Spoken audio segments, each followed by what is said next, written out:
Stunning victory in Tennessee as for the gubernatorial primary for the GOP over two more establishment candidates. It shows that voters are still excited by outsider candidates who don't have a political background. And my loser is Senator DIanne Feinstein, who's one of the top instigators of the Trump is a Russian agent collusion theory.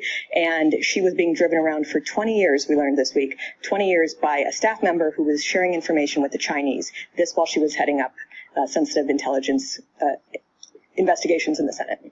And vice versa.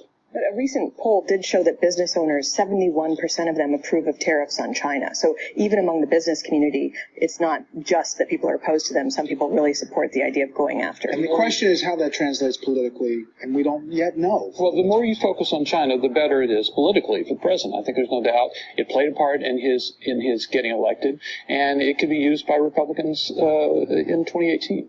China. Next up, the